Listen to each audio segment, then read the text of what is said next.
Welcome to జనమాట. నేను మీ చంద్రబాబు గారికి high court Amaravati ring road కేసులో బెయిల్ ఇచ్చింది. అయితే సుప్రీంకోర్టుకి వెళ్ళాలని వైఎస్ఆర్సీపీ ప్రభుత్వం అనొచ్చు, ఏపీ ప్రభుత్వం అనొచ్చు, సుప్రీంకోర్టుకి అప్పీల్ చేయడానికి వెళ్తుంది. ఇదే అంశాల గురించి మనతో పాటు మాట్లాడడానికి సీనియర్ న్యాయవాది ప్రభాకర్ రెడ్డి గారు ఉన్నారు. సార్ నమస్తే sir. Sir, Amaravati ring road కేసుకు సంబంధించి చంద్రబాబు గారికి బెయిల్ ఇచ్చింది. అయితే ఈ కేసును సవాల్ చేస్తూ సుప్రీంకోర్టుకి వెళ్తుంది ప్రభుత్వం. మరి పరిస్థితి ఏంటి సార్ ఇక్కడ?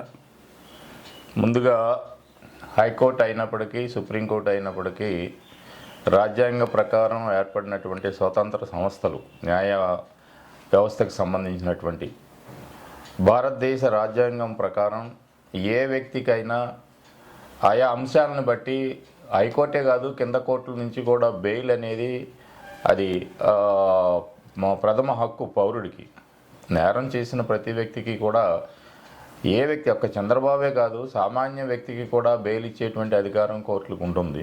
అయితే ఇక్కడ రాజ్యాంగ వ్యవస్థలని మేనేజ్ చేసేటువంటి తెలివితేటలు ఉన్నటువంటి చంద్రబాబు నాయుడికి బెయిల్ అడిగినా అడగకపోయినా వచ్చేటువంటి పరిస్థితి ప్రస్తుతం ఈ రాష్ట్రంలోనే కాదు తెలంగాణ రాష్ట్రంలో కూడా ఉంది.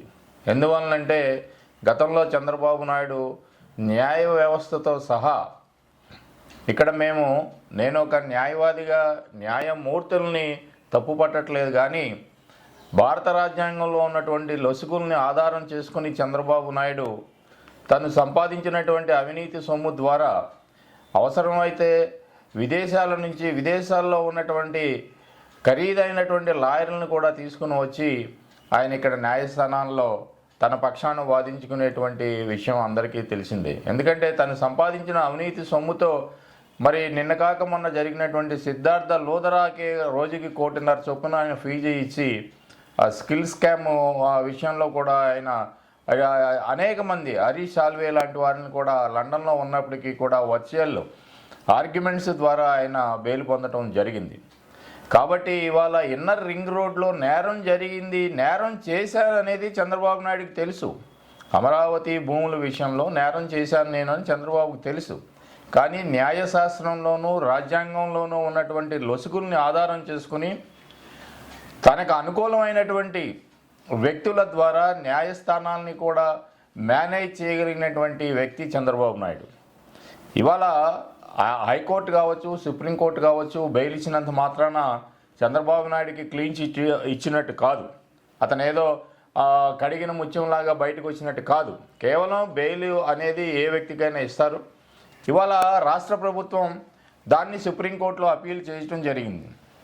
మళ్ళీ సుప్రీంకోర్టులో సుదీర్ఘంగా విచారించి ఈ అమరావతి రింగ్ రోడ్లో వాళ్ళు చేసినటువంటి తప్పిదాలు ఏవైతే ఉన్నాయో చట్టాలని కూడా ఉల్లంఘించి చట్టాలని తమకు అనుకూలంగా మార్చుకుని ఆఖరికి పేదవాళ్ళకి ఇచ్చేటువంటి డీఫామ్ పట్టాలని కూడా వాళ్ళు కొనేసి వాళ్ళకి నష్టపరిహారం కూడా సరిగా అందనివ్వకుండా సామాన్య ప్రజలు మరి పూట గడవనటువంటి వ్యక్తుల దగ్గర ఉన్న భూముల్ని కూడా బలవంతంగా లాక్కుని మరి సిఆర్డిఏ చట్టం అనేటువంటిది ఏర్పాటు చేసుకుని ఎక్స్పర్ట్ కమిటీలను పక్కన పెట్టి కేవలం నారాయణ కమిటీ రిపోర్టు ద్వారా అక్కడ మరి దరిదాపు 35-40 వేల ఎకరాలు సేకరించడం, రాజధాని పేరిట ఆయన ప్రజల్ని మోసం చేసి ఆ భూములపైన వచ్చినటువంటి ఆ సొమ్ము, అవినీతి సొమ్ముని ఆయన విదేశాల్లో దాచుకుని ఇవాళ కోర్టుల్లో జరుగుతున్నటువంటి తన మీద జరుగుతున్నటువంటి ఆ నేరాల మీద బెయిల్ తీసుకోవటం అనేది చంద్రబాబుకి పెద్ద కష్టమైన విషయం కాదు.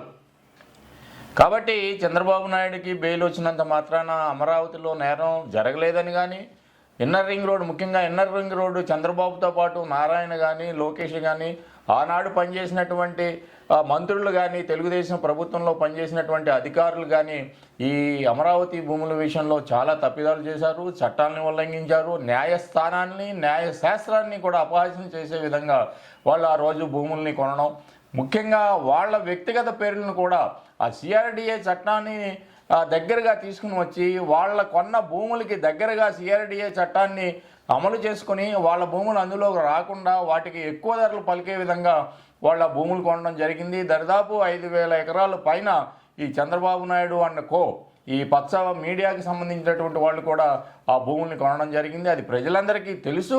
రేపు రానున్న ఎన్నికల్లో ప్రజా న్యాయస్థానంలో ఇవాళ ఆంధ్రప్రదేశ్ గౌరవ హైకోర్టులో బెయిల్ వచ్చినంత మాత్రాన ప్రజలు రేపు ప్రజా న్యాయస్థానం అంటే 2024లో జరిగేటువంటి ప్రజా న్యాయస్థానం ద్వారా ప్రజలు సరైనటువంటి తీర్పు ఇచ్చి తగిన శిక్షని చంద్రబాబు నాయుడికి అమలు చేసే విధంగా ప్రజలు తీర్పు ఇవ్వనున్నారు. సార్ ఇక్కడ ఎన్నికలు వస్తున్నాయి కాబట్టి చంద్రబాబు గారి అక్రమ కేసులు పెడుతున్నారు, అవన్నీ అవినీతి కేసులు కాదు, వైసీపీ ప్రభుత్వం పెడుతున్న అక్రమ కేసులు అని కూడా చెప్తున్నారు కదా. ఇది నేను తీవ్రంగా ఖండిస్తున్నానండి. ఎందుకంటే నేను మీ మీడియా ద్వారా ప్రజలకి తెలియజేసేది ఏంటంటే, నిన్నగాక మొన్న సుప్రీంకోర్టులో కూడా సుప్రీంకోర్టు జడ్జెస్ వాళ్ళు చెప్పారు, ఈ స్కిల్ స్కామ్ కేసులో కింద కోర్టు ఏదైతే ఉందో బెజవాడలో ఏసీబీ కోర్టు, మరి ఆవిడ మీద కూడా చాలా ఒత్తిడి తీసుకొచ్చారు. మేము కూడా ఆ ట్రయల్ జరిగినప్పుడు అక్కడ పొన్నవోలు సుధాకర్ రెడ్డి గారిని కూడా చాలా ఆఖరికి ఆయన్ని ఎలిమినేట్ చేస్తామనేటువంటి వార్నింగ్లు ఆయనకి ఇచ్చిన ధర్మిల ఆయనకి మరి 2+1 గన్మ్యాన్లు కూడా ఇవ్వడం జరిగింది. ఇవాళ తెలుగు రాష్ట్రంలో చంద్రబాబు నాయుడుతో అతని దత్తపుత్రుడు చేసేటువంటి అరాచకాలు ఎలా ఉన్నాయంటే, న్యాయస్థానాలలో న్యాయమూర్తుల ముందే ఈ ప్రభుత్వం తరఫున వాదించేటువంటి అడ్వకేట్స్ని కూడా బెదిరించేటువంటి పరిస్థితి ఉంది. నేను స్వయంగా ఈ ఏసీబీ కోర్టులో ఈ ట్రయల్ జరుగుతున్నప్పుడు చంద్రబాబు నాయుడు విషయం మీద బెయిల్ పిటిషన్ మీద విచారణ జరుగుతున్నప్పుడు కొంతమంది ఈ పచ్చ పార్టీ సంబంధించినటువంటి న్యాయవాదులు నన్ను కూడా బెదిరించారు. దానికి తగ్గ సమాధానం నేను చెప్పడం జరిగింది. ఇవి చంద్రబాబు నాయుడు మీద ఏదో ఎన్నికలు వస్తున్నాయి కాబట్టి ఆయన అవినీతి చేయలేదు, చేశాడని తప్పుడు కేసులు పెడుతున్నారని చెప్పేసి ఒక ప్రచారం కావాలని ఒక ప్రచారం చేస్తున్నారు. మరి మీరు గమనించాలో లేరో, ఇవాళ రామోజీరావు విషయం తీసుకోండి. రామోజీరావు పేపర్ల ద్వారా ఎంత విష ప్రచారం చేశాడు, ఎంత విష ప్రచారాన్ని ఆయన పేపర్లో రాశాడు. అయినప్పటికీ కూడా సుప్రీంకోర్టులో ఏం చెప్పారు, బెజవాడలో జరిగినటువంటి ఏసీబీ కోర్టులో విధించిన రిమాండ్ అది న్యాయ శాస్త్ర ప్రకారం జరిగింది. ఆ విషయంలో ఆ జడ్జి గారిని తప్పు పట్టవలసిన అవసరం లేదు, రిమాండ్ విషయంలో మేము జోక్యం చేసుకోము. కాబట్టి చంద్రబాబు నాయుడు నేరం చేయలేదని మేము తీర్పు ఇవ్వలేదు. జనరల్గా కోర్టుల్లో కేసులు కొన్ని వాయిదా పడతాయి, కొన్ని ఇంటీరియం బెయిల్ ఇస్తారు, కొన్ని రెగ్యులర్ బెయిల్ ఇస్తారు. ఇది జనరల్గా రొటీన్గా జరిగేటువంటి చట్టం తన పని తాను చేసుకెళ్తుంది అనే దానికి ఉదాహరణ తప్ప ఇది రాజకీయ కక్ష కాదు. రాజకీయ కక్ష కనుక ఉంటే చంద్రబాబు నాయుడు బహిరంగంగా తిరగలేడు, బహిరంగ సమావేశాలు పెట్టలేరు. చంద్రబాబే కాదు, లోకేషే కాదు, పవన్ కళ్యాణే కాదు, వీళ్ళందరూ కేవలం తమ అవినీతి కోసం, రాజకీయ అధికారం కోసం ప్రజల్ని తప్పుడు మార్గాల్లో పయనించేలాగా రెచ్చగొడుతున్నారు. ఆ విధంగా చంద్రబాబు నాయుడిని సేవ్ చేసి ఏదో విధంగా మళ్ళీ తిరిగి రాజ్యాధికారాన్ని పొందడానికి చంద్రబాబుకి జాకీలు పెట్టి లేపే ప్రయత్నం చేస్తున్నారు తప్ప తప్పుని సమర్థిస్తున్నారు, అవినీతిని సమర్థిస్తున్నారు, రాజ్యాంగాన్ని దుర్వినియోగపరుస్తున్నారు, న్యాయ శాస్త్రాన్ని దుర్వినియోగపరుస్తున్నారు. చంద్రబాబు ఆయన దత్తపుత్రుడు పవన్ కళ్యాణ్, మరి పుత్రుడు కాని పుత్రుడు లోకేష్, ఇంకా ఈ తెలుగుదేశం వంది మాగదులు అందరూ కూడా ఈ విధమైనటువంటి అసత్య ప్రచారాల ద్వారా ప్రజల్ని మభ్యపెట్టాలని చూస్తున్నారు. ఇవాళ ప్రజలంతా పిచ్చివాళ్ళు కాదు. ఈ సోషల్ మీడియా వచ్చిన తర్వాత ప్రతి ఒక్క సామాన్య పౌరుడు కూడా రోజు ఏం జరుగుతుందో తెలుసుకుంటున్నాడు, నిజమేంటో తెలుసుకుంటున్నాడు, జగన్మోహన్ రెడ్డి మీద జరిగేటువంటి కుట్రని గురించి తెలుసుకుంటున్నాడు.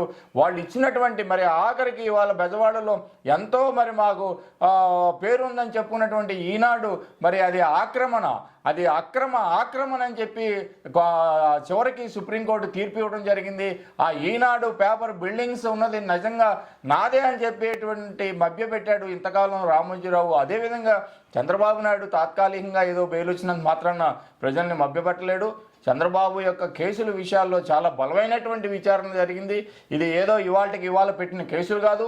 సంవత్సరాల తరబడి ఈ ఏసీబీ కానీ ఇతర ఈడీ కానీ యాక్చువల్గా అసలు ఈ స్కిల్ స్కామ్ కేసు సంబంధించిన విషయం అనేది అది సెంట్రల్ గవర్నమెంట్ నుంచి అంటే జిఎస్టీ వాళ్ళు వెలికి తీసినటువంటి కేసు.